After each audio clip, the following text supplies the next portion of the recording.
മഴത്തോരു മുൻപേ പുതിയൊരു എപ്പിസോഡിലേക്ക് എല്ലാ പ്രിയപ്പെട്ടവർക്കും വീണ്ടും സ്വാഗതം. ബാലചന്ദ്രമേനോന്റെ ജ്വല്ലറിയിൽ നിന്നും മനുശങ്കർ നേരെ പോയത് കടപ്പാട്ടൂരെ നെടുമ്പുരക്കൽ വീട്ടിലേക്കാണ്. വൈജയന്തിയുമായുള്ള സംഭാഷണം ആരംഭിച്ചു. ഏതാനും സെക്കൻഡുകൾ കഴിഞ്ഞപ്പോഴേക്കും അത് നേരെ കറങ്ങിയടിച്ച് അലീന എന്ന സബ്ജക്റ്റിലേക്ക് തന്നെ എത്തി. അലീന എന്ന പേര് കേൾക്കുന്നത് തന്നെ വൈജയന്തിക്ക് അറപ്പും വെറുപ്പുമാണ്.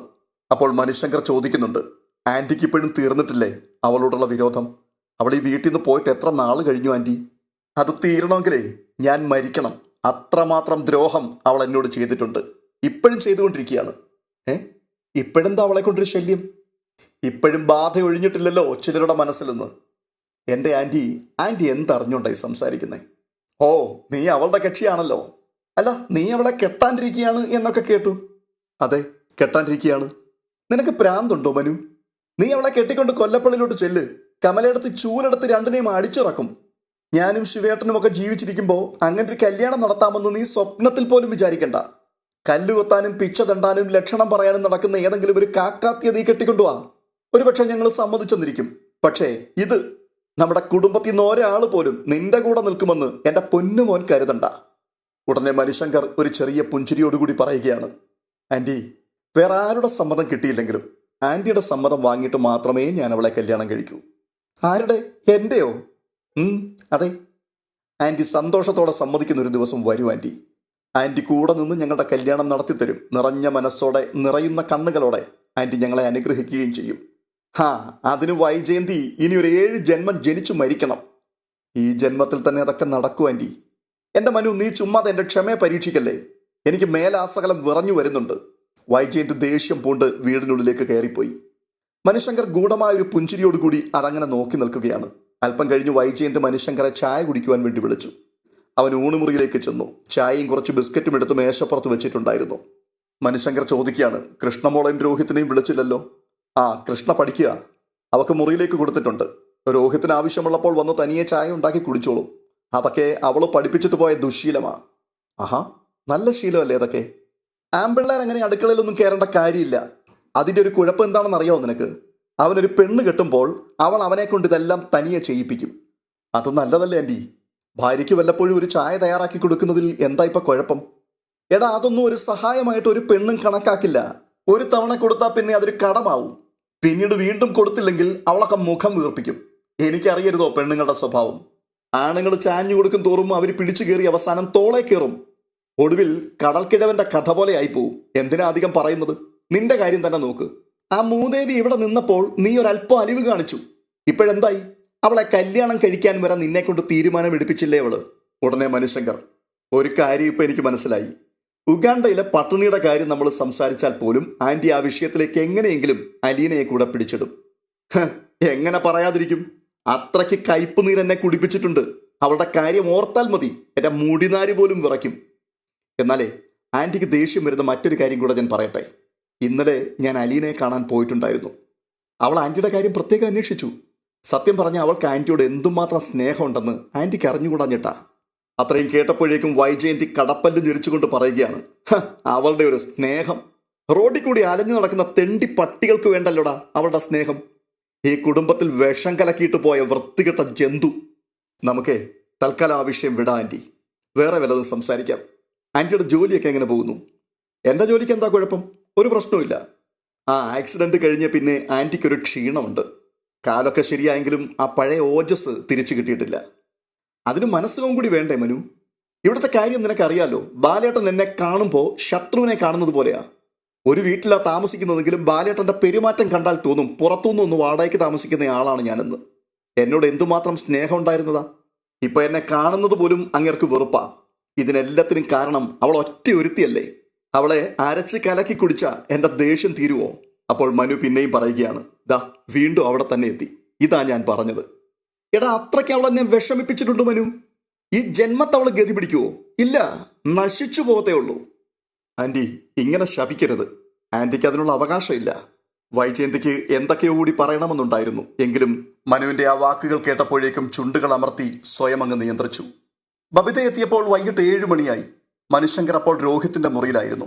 ബബിത എത്തിയെന്നറിഞ്ഞ് മനുശങ്കർ ഒരു പ്ലാസ്റ്റിക് ക്യാരി ബാഗുമായിട്ട് താഴെയെത്തി. ചാരിയിട്ടിരുന്ന വാതിലിനപ്പുറത്തു നിന്ന് അമർത്തി പിടിച്ച മട്ടിലുള്ള സംഭാഷണം കേൾക്കുന്നുണ്ടായിരുന്നു. മനു പുറത്തു നിന്ന് ചെവി വട്ടം പിടിക്കുമ്പോൾ കേൾക്കുകയാണ്. ഞാൻ എത്തിയെന്നേ. ഇല്ല, കുഴപ്പമൊന്നുമില്ല. ഇന്ന് ക്ലാസ് ഉണ്ടാവുമെന്ന് ഞാൻ ഇന്നലെ അമ്മയോട് പറഞ്ഞിട്ടുണ്ടായിരുന്നു. അവൾ മൂവാറ്റുപുഴ എത്തി, വിളിച്ചിട്ടുണ്ടായിരുന്നു. ഓക്കെ. ഞാനെല്ലാം ഡിലീറ്റ് ചെയ്തു. ഇനി മെസ്സേജ് അയക്കല്ലേ, ഇവിടെ ആരെങ്കിലും എടുത്ത് നോക്കിയാൽ തീർന്നു. 11 മണി കഴിയട്ടെ. 11 മണി കഴിഞ്ഞിട്ട് ഞാൻ മെസ്സേജ് ഇടാം. ഇല്ല, ഉറങ്ങില്ലെന്നേ, തീർച്ചയായിട്ടും ഉറങ്ങില്ല. അത്രയും കേട്ടപ്പോഴേക്കും മനുശങ്കർ വാതിലിൽ ചെറുതായൊന്ന് തട്ടി. എന്നിട്ട് പെതിയെ തള്ളി തുറന്നു. ബബിത മുറിയിലൂടെ നടന്നുകൊണ്ട് സംസാരിക്കുകയാണ്. വേഷം മാറിയിട്ട് പോലുമില്ല. അവൾ മനുവിനെ ഒന്ന് നോക്കി, വലത് കൈപ്പത്തി ഉയർത്തി ഒരു ഹായ് പറഞ്ഞു. എന്നിട്ട് ഫോണിലുള്ള ആളിനോട് ഓക്കേടാ ബൈ, ഞാൻ പിന്നെ വിളിക്കാം. വിളിക്കാന്നേ, promise. Okay, bye. Call cut ചെയ്ത് മേശപ്പുറത്തേക്ക് ഫോൺ വെച്ചതിന് ശേഷം അവൾ മനുശങ്കറിനെ നോക്കി ഒന്ന് മന്ദഹസിച്ചു. എന്നിട്ട് ചോദിക്കുകയാണ്, മനുവേട്ടൻ എന്നാ വന്നത്? ഇന്നലെ. ഇതെന്താ കയ്യിൽ? അത് നിനക്കൊരു ഗിഫ്റ്റാണ്, കാണട്ടെ. അവളത് മനുവിൻ്റെ കയ്യിലൊന്ന് വാങ്ങി നോക്കി. ഒരു സെറ്റ് ചുരിദാറാണ്. ഇത് മനുവേട്ടൻ വാങ്ങിയതാണോ? അല്ല, അലീന കൽക്കട്ടയ്ക്ക് പോയപ്പോൾ നിനക്ക് വേണ്ടി വാങ്ങിക്കൊണ്ടുവന്നതാ. ഓ, അവിടൊക്കെ ഇത് വളരെ ചീപ്പായിട്ട് കിട്ടുമല്ലോ അല്ലേ? നീ ഇത് ചീപ്പായിട്ടാണോ കാണുന്നത്? ഏയ്, അങ്ങനെയല്ല. ബംഗാളിലൊക്കെ ഇവിടത്തെ അപേക്ഷിച്ച് 10-1 വില മാത്രമേ ക്ലോത്തിനുള്ളെന്ന് ഞാൻ കേട്ടിട്ടുണ്ട്. എന്തായാലും നീ അതൊന്ന് തുറന്നു നോക്ക്. നീ വിചാരിക്കുന്നത്രയും ചീപ്പാണോ അല്ലയോ എന്നറിയാലോ. ഓ, പിന്നെങ്ങാണം നോക്കാം. ബബിത അത് കിടക്കയിലേക്ക് വലിച്ചെറിഞ്ഞു. മനുവേട്ടൻ അലീന ചേച്ചിയെ കാണാൻ പോയിരുന്നു അല്ലേ? ഇന്നലെ പോയിരുന്നു. ചേച്ചിക്ക് സുഖാണോ? സുഖാണ്. നീ എന്താണ് അലീന ഇപ്പോൾ വിളിക്കാത്തത്? എന്നെയും വിളിക്കാറില്ലല്ലോ. ആര് പറഞ്ഞു? അവൾ വിളിച്ചാലും നീ ഫോൺ എടുക്കില്ല എന്ന് കേട്ടു. അലീന ചേച്ചി എപ്പോൾ എന്നെ വിളിച്ചു? അലീന ചേച്ചിക്ക് എൻ്റെ പുതിയ നമ്പർ പോലും അറിയില്ലല്ലോ. അവൾക്കറിയാം, രോഹിത് കൊടുത്തിട്ടുണ്ട്. അല്ല, നീയല്ലേ വിളിച്ചു കൊടുക്കേണ്ടിയിരുന്നത്. എന്നിട്ട് എന്തുകൊണ്ടാണ് കൊടുക്കാതിരുന്നത്? ഞാൻ ഓർത്തില്ല മനുവേട്ടാ. അല്ലെങ്കിൽ തന്നെ സമയം വേണ്ടേ? എന്തുമാത്രമാണ് എനിക്ക് വായിക്കാനും പഠിക്കാനും ഉള്ളത്. അതുകൊണ്ടൊന്നും അല്ല ബബി. നിനക്ക് എന്തൊക്കെയോ അവളിൽ നിന്നും മറച്ചു വെക്കാനുണ്ട്. ഇല്ലെങ്കിൽ നീ വിളിച്ചേനെ. പെട്ടെന്ന് ബബിത ഒന്ന് പതറി. എന്നിട്ട് ചോദിക്കുകയാണ്, എനിക്കെന്തു മറച്ചു വെക്കാൻ? മനുവേട്ടൻ എന്തൊക്കെയായി പറയുന്നേ? മോളെ, നിന്റെ പ്രായമൊക്കെ കടന്നു തന്നെയാണ് ഞാനും ഇവിടെ വരെ എത്തിയത്. ആട്ടെ, നിന്റെ പഠിപ്പൊക്കെ എങ്ങനെ പോകുന്നു? കുഴപ്പമൊന്നുമില്ല. നല്ല കോളേജ്, നല്ല ക്ലാസ്സുകൾ. ഒരുപാട് കൂട്ടുകാരൊക്കെ ഉണ്ടോ നിനക്ക്? അങ്ങനെ ഒരുപാട് പേരൊന്നുമില്ല, എന്നാലും ഒരു 10 പേരൊക്കെ കാണില്ലേ? ബബിത അപ്പോൾ ചിരിച്ചുകൊണ്ട് ചോദിക്കുകയാണ്. 10 പേരാണോ ഒരുപാടെന്ന് പറയുന്നത്? നിനക്ക് ഫ്രണ്ട്സായിട്ട് ആൺകുട്ടികളൊക്കെ ഉണ്ടോ? ഉണ്ട്. അതിനെന്താ? ഏയ്, ഒന്നുമില്ല, വെറുതെ ചോദിച്ചു എന്നേ ഉള്ളൂ. ബോയ് ഫ്രണ്ട്സ് എത്ര പേരുണ്ട് നിനക്ക്? ഞാൻ എല്ലാവരുമായിട്ട് നല്ല കൂട്ടാ മനുവേട്ടാ. അവരൊക്കെ നിന്നെ വിളിക്കാറുണ്ടോ ഫോണിൽ? 2-3 പേരൊക്കെ വിളിക്കും. നീ അവരെ അങ്ങോട്ട് വിളിക്കുമോ? ചിലപ്പോൾ വിളിക്കും. SMS അയക്കാറുണ്ടോ നീ അവർക്ക്? അതൊക്കെ ഉണ്ട്. എന്താ അയക്കാറ്? തമാശകളാണോ അതോ ഗ്രീറ്റിംഗ്സ് ആണോ? മനുവേട്ടൻ എന്നെ ക്വസ്റ്റ്യൻ ചെയ്യാം. നിന്നെ ക്വസ്റ്റ്യൻ ചെയ്യാൻ ഞാൻ പോലീസുകാരനൊന്നും അല്ലല്ലോ. നീ പുതിയ മൊബൈൽ വാങ്ങി നമ്പർ മാറ്റിയിട്ട് എന്നോടൊന്നും പറഞ്ഞു പോലുമില്ല. മനുശങ്കർ മേശപ്പുറത്തു നിന്ന് അവളുടെ മൊബൈൽ എടുത്തു. അവനത് തിരിച്ചും മറച്ചും നോക്കി. എത്ര രൂപയായി ഇതിന്? അത് കുറച്ചായി മനുവേട്ടാ. ഈ ക്യാമറ മൊബൈലൊക്കെ ക്യാമ്പസിനുള്ളിൽ അനുവദിക്കുമോ? കുഴപ്പമൊന്നുമില്ല. നമ്മൾ മിസ്യൂസ് ചെയ്യാതിരുന്നാൽ മാത്രം മതി. മനുശങ്കർ മൊബൈലിൻ്റെ ബട്ടണുകൾ പ്രസ് ചെയ്ത് തുടങ്ങിയപ്പോൾ അവൾ പെട്ടെന്ന് അടുത്തേക്ക് വന്നു. മനുവേട്ടൻ എന്തായി നോക്കുന്നേ? എനിക്കിപ്പോൾ ഒരു കോൾ വരും, ഫോണിങ് തന്നേ. ഇത് പറഞ്ഞുകൊണ്ട് പെട്ടെന്ന് അവൾ മനുവിൻ്റെ കയ്യിൽ നിന്നും ആ ഫോൺ പിടിച്ചു വാങ്ങി. അച്ഛൻ വാങ്ങി തന്നതാണോ ഇത്? എൻ്റെ കയ്യിൽ പൈസ ഉണ്ടായിരുന്നു മനുവേട്ടാ, ഞാനും അമ്മയും കൂടെ പോയി വാങ്ങിയതാ. ശരി, നിനക്ക് സമയം കിട്ടുമ്പോൾ അലീനയെ ഒന്ന് വിളിക്ക്, ഞാൻ പോവാണ്. മനുശങ്കർ മുറിയിൽ നിന്നും ഇറങ്ങിപ്പോയി. അവൻ രോഹിത്തിനെ കണ്ട് യാത്ര പറഞ്ഞിട്ട് തിരികെ വരുമ്പോൾ കോണിപ്പടിയിൽ നിന്നുകൊണ്ട് കിച്ചൻ്റെ നേർക്ക് നോക്കി വിളിച്ചു പറഞ്ഞു, ആൻറ്റി ഞാൻ പോണേ. മനു ലിവിംഗ് റൂമിൽ എത്തുമ്പോഴേക്കും പിൻവിളി കേട്ടു. മനു, അവിടെ ഒന്ന് നിന്നേ. വൈജയന്തി ധൃതിയിൽ മനുശങ്കറിന്റെ പിന്നാലെ വന്നു. മനു കൃഷ്ണയ്ക്കും ബബിതയ്ക്കും കൊടുത്ത ഗിഫ്റ്റ് പാക്കറ്റുകൾ അവരുടെ കയ്യിലിരിക്കുന്നത് കണ്ടപ്പോഴേ മനുശങ്കറിന് കാര്യം പിടികിട്ടി. വൈജയന്തി അത് അവൻ്റെ നേരെ എറിഞ്ഞുകൊടുത്തു. എന്നിട്ട് പറയുകയാണ്, ഇത് കിട്ടാഞ്ഞിട്ടേ ഇവിടെ ആരും തുണി ഉടുക്കാതെ നടക്കുന്നില്ലെന്ന് നീ അവളോട് ചെന്ന് പറഞ്ഞേക്ക്. നിനക്ക് നാണമില്ലേ മനു? വല്ലവളുമാരും തന്നുവിടുന്ന സാധനങ്ങൾ കെട്ടിച്ചു വന്നുകൊണ്ട് ഇങ്ങനെ നടക്കാൻ? നീ ആ മൂദേവിയുടെ കൂലിക്കാരനാണോ? നാണം മറയ്ക്കാനുള്ള തുണി എരന്നു വാങ്ങേണ്ടി വന്നാലും അവൾ പിച്ചക്കാശിന് വാങ്ങിയതൊന്നും ഇവിടെ ആർക്കും വേണ്ട. മേലിൽ നീ ഇങ്ങനത്തെ കച്ചവടവുമായിട്ട് ഇങ്ങോട്ട് വന്നേക്കരുത്. അവളുടെ ഒരു ഔദാര്യം. മനുശങ്കറിന്റെ ദേഹത്ത് തട്ടി താഴെ വീണ പാക്കറ്റുകൾ അവൻ പെറുക്കിയെടുത്തു. ഞാനിത് തിരിച്ചു കൊണ്ടുപോയിക്കോളാം ആൻറ്റി. ആൻറ്റി അറിയാതെ ചെയ്യുന്നതല്ലേ. അലീന ഇത് സഹിച്ചോളും. പക്ഷേ ആൻറ്റിക്ക് ഇതൊന്നും സഹിക്കാൻ കഴിയാത്ത ഒരു ദിവസം വരും. തുടർന്ന് മനുശങ്കർ വാതിലിനടുത്തു വരെ ചെന്നിട്ട് കൂടുതൽ സംസാരിക്കണമോ വേണ്ടയോ എന്ന് സംശയിച്ചതുപോലെ അല്പനേരം നിന്നു. എന്നിട്ട് വീണ്ടും പറയുകയാണ്, ബബിതയുടെ മൊബൈൽ ഫോൺ ആൻറ്റി ഇടയ്ക്കൊന്ന് ചെക്ക് ചെയ്തേക്കണം. അവളെ വിളിക്കുന്ന നമ്പറുകൾ, അവൾക്ക് കിട്ടുന്ന SMS. 19 വയസ്സല്ലേ ആയിട്ടുള്ളൂ. അവളുടെ നന്മയ്ക്ക് വേണ്ടി പറയുകയാണ്. പ്രീപെയ്ഡ് കണക്ഷൻ മാറ്റിയിട്ട് അതൊന്ന് പോസ്റ്റ് പെയ്ഡ് ആക്കി കൺവേർട്ട് ചെയ്യണം. അത് ആൻറ്റി മാത്രമല്ല, പഠിച്ചുകൊണ്ടിരിക്കുന്ന മക്കളുള്ള എല്ലാ മാതാപിതാക്കളും ചെയ്യേണ്ടതാണ്. എന്നിട്ട് ഇടയ്ക്കിടയ്ക്ക് ഡീറ്റെയിൽഡ് ബില്ല് വാങ്ങി ഒന്ന് ചെക്ക് ചെയ്യണം. എല്ലാവരും പച്ചവെള്ളം ചവച്ചു കുടിക്കുന്നവരല്ല എന്ന് ആൻറ്റി മനസ്സിലാക്കണം.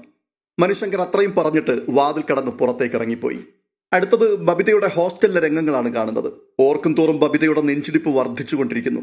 വീട്ടിലറിയാതെ കോളേജിലറിയാതെ ഒരു ദിവസം മോഷ്ടിച്ചെടുത്ത് സിദ്ധാർത്ഥന്റെ വീട്ടിൽ ഒരു പകലും ഒരു രാത്രിയും.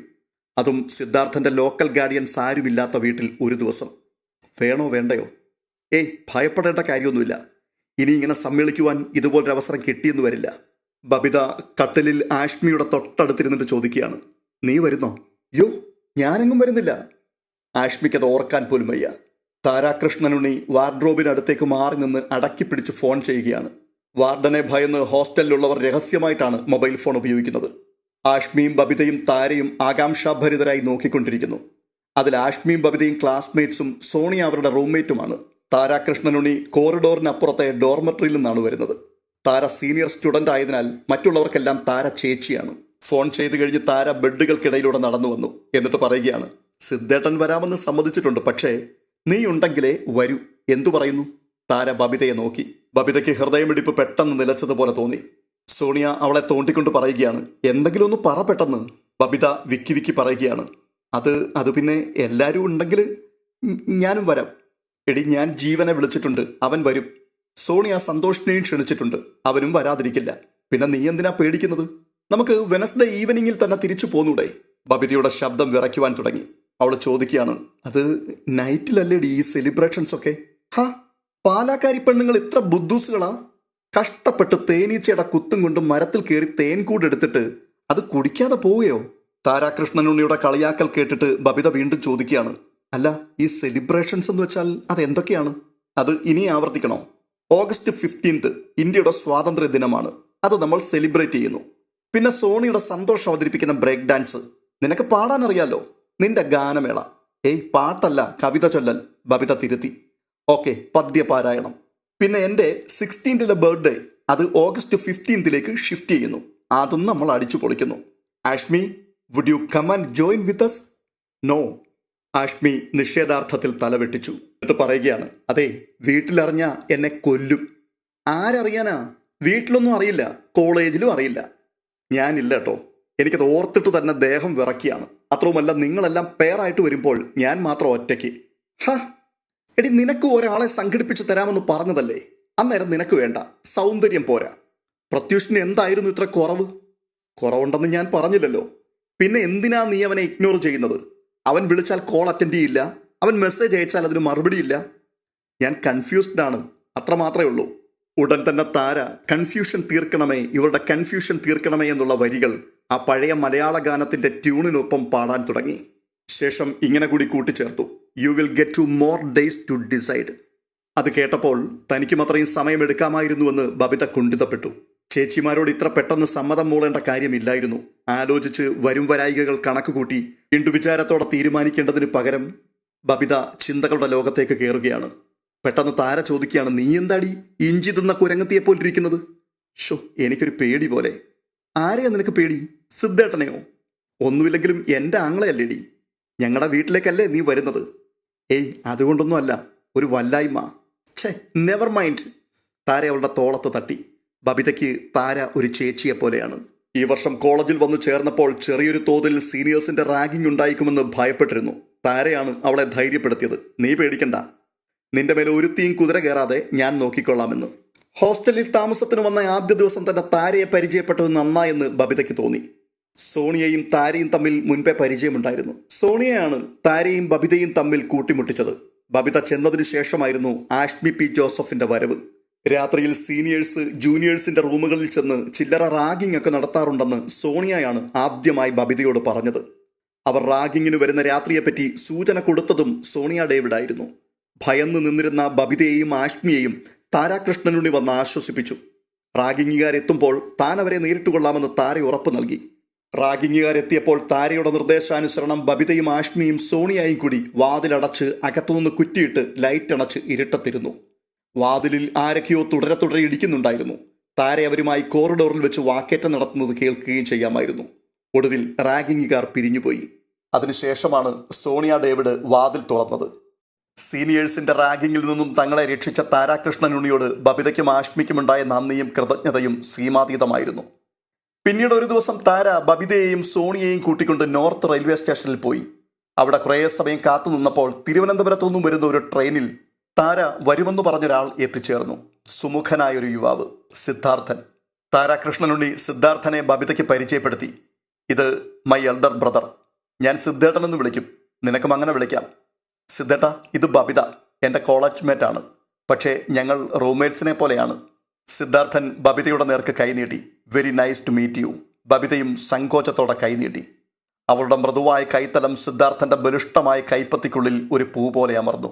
സിദ്ധാർത്ഥന്റെ കണ്ണുകളിലെ കാന്തമുനകളിൽ നിന്നും പ്രസരിച്ച രശ്മികളേറ്റ് ബബിത വിവശയായിപ്പോയി. അതായിരുന്നു തുടക്കം. സിദ്ധാർത്ഥൻ അവരെ ഹോട്ടലിൽ കൂട്ടിക്കൊണ്ടുപോയി നല്ല ഒന്നാന്തരം പഞ്ചാബി ഫുഡ് വാങ്ങിക്കൊടുത്തു. അതിനുശേഷം താര ഇടയ്ക്കിടയ്ക്ക് അവളുടെ മൊബൈൽ ഫോണുമായി ബബിതയുടെ ഹോസ്റ്റൽ റൂമിലേക്ക് വരും. സിദ്ധാർത്ഥനുമായി അവൾ സംസാരിക്കുന്നത് സ്പീക്കർ ഫോൺ മോഡിലിട്ട് കേൾപ്പിക്കും. അപ്പോൾ സിദ്ധാർത്ഥൻ ചോദിക്കുന്നത് കേൾക്കാം, ആ പാലാക്കാരി മിണ്ടാപ്രാണി ഉണ്ടോടി അവിടെ? അതിനെ നീ സംസാരിക്കാൻ പഠിപ്പിക്കണേ, തത്തമ്മേ പൂച്ച പൂച്ച എന്ന് പറഞ്ഞു തുടങ്ങിയാൽ മതി. സിദ്ധാർത്ഥന്റെ സംസാരം കേട്ട് സോണിയയും ആഷ്മിയും ബബിതയെ കളിയാക്കി ചിരിക്കും. ബബിതയ്ക്ക് സിദ്ധാർത്ഥനോട് എന്തെന്നില്ലാത്ത ദേഷ്യം ആ സമയത്ത് തോന്നും. അങ്ങനെ ഇരിക്കെ ഒരു നാൾ താര ഓടി കിതച്ചു കൊണ്ടുവന്ന് അവളുടെ കയ്യിലേക്ക് മൊബൈൽ ഫോൺ കൊടുത്തിട്ട് പറയുകയാണ്, സംസാരിക്ക്. ബബിത ഒന്ന് പരിഭ്രമിച്ചു. എന്നിട്ട് ഹലോ പറഞ്ഞു. ഹലോ ബബിത, ഞാൻ സിദ്ധാർത്ഥൻ. എന്നോടൽപ്പം ദേഷ്യമുണ്ട് അല്ലേ? താര പറഞ്ഞു. ഞാൻ തമാശയ്ക്കൊന്ന് കളിയാക്കിയതാ കേട്ടോ. ഇനിയില്ല, എനിക്ക് സത്യം പറഞ്ഞാൽ ബബിതയെ വല്ലാണ്ട് അങ്ങ് ഇഷ്ടമായി. You are looking very smart, so soft and cute. അധികം സംസാരിക്കാത്ത അപ്രകൃതവും എനിക്കിഷ്ടമായി. ബുദ്ധിയുള്ള പെൺകുട്ടികൾ അങ്ങനെയാണ്. Okay, thank you. താരയ്ക്ക് കൊടുക്ക്, ഞാൻ അവളോട് സംസാരിക്കട്ടെ. ബബിതയ്ക്ക് ഒരക്ഷരവും മിണ്ടാൻ കഴിഞ്ഞില്ല. നാവ് വരണ്ടുപോയി, തൊണ്ടയിൽ ഉമിനീര് വറ്റി. അവൾ ഫോൺ താരയ്ക്ക് തിരിച്ചു കൊടുത്തു. വീണ്ടും ഒരു തവണ കൂടി റെയിൽവേ സ്റ്റേഷനിൽ താരയോടൊപ്പം അവൾ പോയി. അന്ന് സോണിയ ഇല്ലായിരുന്നു. നേരിട്ട് സംസാരിച്ചു. തിരുവനന്തപുരത്ത് ടെക്നോ പാർക്കിലാണ് സിദ്ധാർത്ഥന് ജോലി എന്ന് പറഞ്ഞു. MSc ബിരുദധാരിയാണ്, നല്ല ശമ്പളം, സ്വന്തമായി കാറ്. പിന്നീട് ഇടയ്ക്കിടയ്ക്ക് താരയെ വിളിക്കുമ്പോഴെല്ലാം ബബിതയ്ക്കും ഫോൺ കൊടുക്കുവാൻ പറയും. ബബിത ഫോൺ വാങ്ങി അയാളുമായി സംസാരിക്കും. സംഭാഷണം കഴിഞ്ഞ് ഫോൺ തിരിച്ചു കൊടുക്കുമ്പോൾ താര ചോദിക്കും, എന്താടി സിദ്ധേട്ടന് നിന്റെ അടുത്ത് മാത്രം ഇത്രയും സോഫ്റ്റ് കോർണർ? ഇവിടെ ആഷ്മിയുണ്ട്, സോണിയുണ്ട്, അവരോടൊന്നും സംസാരിക്കണ്ടല്ലോ പെണ്ണെ. മൂരിശൃംഗാരമാണോ ഇത്? ആണെങ്കിൽ പറ, ഞാൻ നേരിട്ട് വിളിച്ച് വാണിംഗ് കൊടുത്തേക്കാം. ബബിത ആ സമയത്ത് ഒന്നും മിണ്ടാതെ നിൽക്കും. അതോ രണ്ടുപേരും കൂടി ഇനി ഒത്തുകളി വല്ലതും ആണോ? ദേ, ഞാനൊരു കാര്യം പറഞ്ഞേക്കാം. എൻ്റെ വീട്ടിലേക്ക് വലതുകാലും വെച്ച് കയറാൻ വല്ല പ്ലാനും ഉണ്ടെങ്കിൽ ആ കാൽമുട്ട് ഞാൻ തല്ലി ഒടിക്കും. പറഞ്ഞില്ലെന്ന് വേണ്ട. ഇങ്ങനെയൊക്കെ ശാസിച്ചെങ്കിലും സിദ്ധാർത്ഥൻ ആവശ്യപ്പെട്ടപ്പോഴെല്ലാം താര ഫോൺ ഓടിക്കൊണ്ടുവന്ന് ബബിതയ്ക്ക് കൊടുത്തു. ബബിത നാണക്കേടുകൊണ്ട് വിളറിയ മുഖത്തോടെ ഫോൺ അറ്റൻഡ് ചെയ്യുകയും സംഭാഷണത്തിനിടയിൽ അവളുടെ മുഖം അരുണാഭമാവുകയും ചെയ്തു. അവാച്യമായ ഒരു ആനന്ദത്തോടെയാണ് താരയ്ക്ക് ഫോൺ ബബിത മടക്കി കൊടുത്തത്. ഒരു ദിവസം താര വെട്ടിത്തുറന്നങ്ങ് പറഞ്ഞു, എനിക്കിങ്ങനെ ഫോണും കൊണ്ട് തെക്കോട്ടും വടക്കോട്ടും ഓടാൻ വയ്യ. ഞാനെന്താ നളദമയന്തി കഥയിലെ അരയന്നോ ആണോ? ഞാനേ നിന്റെ ഫോൺ നമ്പർ സിദ്ധേട്ടന് കൊടുക്കാൻ പോവാ. ഇനിയിപ്പോൾ വാണിയനും വാണിയത്തെയും കൂടെ നേരിട്ടങ്ങ് അയക്കൂ. അങ്ങനെ താര ബബിതയുടെ ഫോൺ നമ്പർ സിദ്ധാർത്ഥന് കൊടുത്തു. സിദ്ധാർത്ഥൻ ഇടയ്ക്കിടെ വിളിക്കും. പിന്നെ താരതമ്യേന സുരക്ഷിതമായൊരു ടൈം ടേബിൾ ബബിത തന്നെ സിദ്ധാർത്ഥന് നൽകി. ഇതെല്ലാം 2-3 മാസങ്ങൾക്കുള്ളിൽ തന്നെ നടന്നു. ഇപ്പോൾ സിദ്ധാർത്ഥൻ വിളിച്ചില്ലെങ്കിൽ ബബിത അങ്ങോട്ട് വിളിക്കും. ഒരു തവണ ബബിതയും താരയും സോണിയയും സിദ്ധാർത്ഥനൊപ്പം സിനിമയ്ക്ക് പോയി. സിദ്ധാർത്ഥനും ബബിതയും അടുത്തടുത്ത സീറ്റുകളിലാണ് ഇരുന്നത്. ബാൽക്കണിയിലെ ഏറ്റവും പിന്നിലത്തെ സീറ്റ് തന്നെ സിദ്ധാർത്ഥൻ തിരഞ്ഞെടുത്തു. താരയും സോണിയയും അതിന് തൊട്ട് മുൻപിലുള്ള വരിയിലും ചെന്നിരുന്നു. സിനിമ കാണുന്നതിനിടയിൽ സിദ്ധാർത്ഥൻ ആംറസ്റ്റിലിരുന്ന ബബിതയുടെ കൈത്തണ്ടയ്ക്ക് മീതെ കൈവെക്കുകയും അവളുടെ കയ്യിൽ തലോടുകയും അവളുടെ കയ്യിലെ വാച്ചിനെയും മോതിരത്തെയും തഴുകുകയും ചെയ്തു. ബബിതയുടെ പാദം മുതൽ നെറുക വരെ പൂത്തിരി കത്തുന്നുണ്ടായിരുന്നു. സിദ്ധാർത്ഥൻ അവളുടെ കരം കവർന്ന് വിരലുകളിൽ തൻ്റെ വിരലുകൾ പിണച്ചു. അവളുടെ കൈത്തലം പിടിച്ച് തൻ്റെ പരുപരുത്ത താടിയിലും മീശയിലും ഉരസി ഇക്കിളി കൂട്ടുകയും അല്പം വേദനിപ്പിക്കുകയും ചെയ്തു. അവൻ അവളുടെ വിരലുകളെ ഉമ്മ വെച്ച് ലാളിക്കുകയും വിരൽത്തുമ്പുകളിൽ മെല്ലെ കടിക്കുകയും ചെയ്തു. സ്ക്രീനിൽ രാത്രി വരികയും തിയേറ്ററിലെ വെളിച്ചം മങ്ങുകയും ചെയ്തപ്പോൾ അവൻ അവളുടെ കവിളത്ത് ചുംബിച്ചു. സിനിമയൊന്നും ബബിതയുടെ മനസ്സിൽ തങ്ങിയില്ല. അവളുടെ ശരീരം ചൂടുപിടിച്ചിരുന്നു. സിനിമ കഴിഞ്ഞിറങ്ങിയപ്പോഴും അവൾ മറ്റേതോ ലോകത്തായിരുന്നു. അവളുടെ മുഖവും മനസ്സും പ്രണയാതുരമായിരുന്നു. പിന്നീട് ഒരു തവണ സിദ്ധാർത്ഥൻ ലിഫ്റ്റിൽ വെച്ച് ബബിതയെ ചുംബിക്കുകയുണ്ടായി. ഒരു ശനിയാഴ്ച ദിവസമായിരുന്നു. MG റോഡിലെ ലൈഫ് ഇൻഷുറൻസിന്റെ ഓഫീസിൽ പോയതായിരുന്നു സിദ്ധാർത്ഥനും താരയും ബബിതയും. താരയ്ക്കന്ന് പടികൾ ഇറങ്ങി നടക്കുവാനായിരുന്നു താല്പര്യം. താഴേക്ക് പോകേണ്ടതിന് പകരം സിദ്ധാർത്ഥൻ 10ാം നിലയിലേക്കുള്ള ബട്ടൺ അമർത്തി. ലിഫ്റ്റ് ചലിച്ചു തുടങ്ങിയതും അവൻ ബബിതയെ ആലിംഗനത്തിൽ അമർത്തി. ബബിതയ്ക്ക് എന്തെങ്കിലും മറുത്തു പറയുവാൻ കഴിയുന്നതിന് മുൻപ് അവളുടെ ചുണ്ടുകൾ മുദ്രവെക്കപ്പെട്ടു. 10ാമത്തെ നിലയിൽ ലിഫ്റ്റ് നിശ്ചലമായപ്പോൾ മാത്രമേ അവൾക്ക് മോചനം കിട്ടിയുള്ളൂ. അതും താൽക്കാലികമായിരുന്നു. ഉടനെ തന്നെ സിദ്ധാർത്ഥൻ ഗ്രൗണ്ട് ഫ്ലോറിന്റെ ബട്ടൺ അമർത്തി. ലിഫ്റ്റ് താഴ്ന്നു തുടങ്ങിയതും ബബിതയുടെ ശരീരവും മുഖവും ബന്ധിതമായി. ഇത്തവണ അവൾ അവന് വിധേയപ്പെട്ട് നിന്നുകൊടുത്തു. ആ ഒരു സംഭവത്തിന് ശേഷമാണ് ബബിതയുടെ മൊബൈൽ ഫോണിലേക്ക് ഹോട്ട് SMS വന്നു തുടങ്ങിയത്. നേരിയ അശ്ലീലം ചുവയ്ക്കുന്ന സർദാർജി ഭരിതങ്ങളായിരുന്നു ആദ്യത്തേത്. പിന്നീട് അവയ്ക്ക് കടുപ്പം കൂടിക്കൂടി വന്നു. ഏതു പരിധിവരെ ആകാമെന്ന് അവരുടെ പ്രതികരണങ്ങളിൽ നിന്നും അവൻ മനസ്സിലാക്കി. അവിടെ നിയന്ത്രണം പാലിച്ചു. ഒരിക്കൽ ബ്ലൂടൂത്ത് വഴി അവൻ്റെ മൊബൈലിലെ ചില ഗാനങ്ങൾ ബബിതയുടെ മൊബൈലിലേക്ക് പകർത്തി. മലയാള സിനിമയിലെ ചില കോമഡി രംഗങ്ങൾ, ഇംഗ്ലീഷ് സിനിമയിലെ ചില ആക്ഷൻ രംഗങ്ങൾ, മോട്ടോർ സ്പോർട്സിലെ ചില കൂട്ടിയിടികൾ എന്നിവയും സിദ്ധാർത്ഥൻ ബബിതയ്ക്ക് പകർത്തിക്കൊടുത്തു. അതിനിടയിൽ ഒരു ചൂടൻ പ്രണയരംഗവും കടന്നുകൂടി. ഹോസ്റ്റൽ റൂമിലെത്തിയതിനു ശേഷം മൂവി ക്ലിപ്പുകൾ കണ്ടുകൊണ്ട് ബബിത കിടക്കയിൽ കിടക്കുമ്പോഴാണ് അത് കണ്ണിൽപ്പെട്ടത്. അവളുടെ ശ്വാസം നിലച്ചുപോയി. പിറ്റേന്ന് സിദ്ധാർത്ഥനെ മൊബൈലിൽ വിളിച്ചപ്പോൾ അവൾ അതേപ്പറ്റി പറഞ്ഞു. അയ്യേ, എന്തൊരു വൃത്തികെട്ട പടമായിരുന്നു അത്. ഉടനെ സിദ്ധാർത്ഥൻ, ഓ മൈ ഗോഡ്, അതും ഇടയ്ക്ക് കയറിയോ? ഞാൻ അറിഞ്ഞില്ല കേട്ടോ, ഓവർലാപ്പ് ചെയ്ത് കയറി വന്നതാ, സോറി, നീ അതങ്ങ് ഡിലീറ്റ് ചെയ്ത് കളഞ്ഞേക്ക്. അപ്പോൾ ബബിത, സിദ്ധേട്ടന് ഇതൊക്കെ എവിടെ നിന്ന് കിട്ടി? ഒരു ഫ്രണ്ട് പറ്റിച്ച പണിയാ മോളെ. അവൻ്റെ മൊബൈലിലുള്ളതെല്ലാം എൻ്റെ സെറ്റിലേക്ക് കയറി. ഞാൻ അവനെ കുറേ ചീത്ത പറഞ്ഞു. അവൻ പകർത്തിയതെല്ലാം ഞാൻ ഡിലീറ്റ് ചെയ്ത് കളയുകയും ചെയ്തു. ഇത് കണ്ണിൽപ്പെടാതെ കിടന്നതായിരിക്കാം. നീ അതങ്ങ് ഡിലീറ്റ് ചെയ്തേക്കണേ, വെച്ചോണ്ടിരിക്കണ്ട. ബബിത അത് മായ്ച്ചു കളഞ്ഞില്ല. തൻ്റെ മൊബൈലിൽ അങ്ങനെ ഒരു സംഗതി കടന്നുകൂടിയിട്ടുണ്ടെന്ന് മറ്റാരെയും അവൾ അറിയിച്ചതുമില്ല. ഓഗസ്റ്റ് 14. ബബിതയ്ക്ക് അന്ന് ക്ലാസ്സിൽ ശ്രദ്ധിക്കാനേ കഴിഞ്ഞില്ല. നെഞ്ചിൽ ഒരു നെരിപ്പോടിരുന്ന് നീറി കത്തുകയാണ്. ഇന്ന് വൈകുന്നേരമാണ് താരയുടെ വീട്ടിലേക്ക് പോകുവാൻ നിശ്ചയിച്ചിരിക്കുന്നത്. ഇതോടെ ഈ എപ്പിസോഡ് ഇവിടെ പൂർണ്ണമാവുകയാണ്. എത്രയും വേഗം അടുത്ത എപ്പിസോഡുമായി വീണ്ടും കാണാം. ബബിതയുടെ ജീവിതത്തിലെ വമ്പൻ വഴിത്തിരിവുകളിലേക്കാണ് അടുത്ത എപ്പിസോഡുകൾ വിരൽ ചൂണ്ടുന്നത്. ഈ എപ്പിസോഡ് നിങ്ങൾക്ക് ഇഷ്ടപ്പെട്ടിട്ടുണ്ടെങ്കിൽ തീർച്ചയായിട്ടും ഒന്ന് ലൈക്ക് ചെയ്യുവാനും ഹൈപ്പ് ചെയ്യുവാനും ഒപ്പം നിങ്ങളുടെ അഭിപ്രായങ്ങൾ കമൻറ്റ് ബോക്സിൽ രേഖപ്പെടുത്തുവാനും മറക്കരുത്. ഈ ചാനൽ ഇതുവരെയും സബ്സ്ക്രൈബ് ചെയ്തിട്ടില്ലാത്തവർ ഒന്ന് സബ്സ്ക്രൈബ് ചെയ്യുക. അടുത്ത വീഡിയോയിൽ വീണ്ടും കാണാം. അതുവരേക്കും ബൈ ബൈ.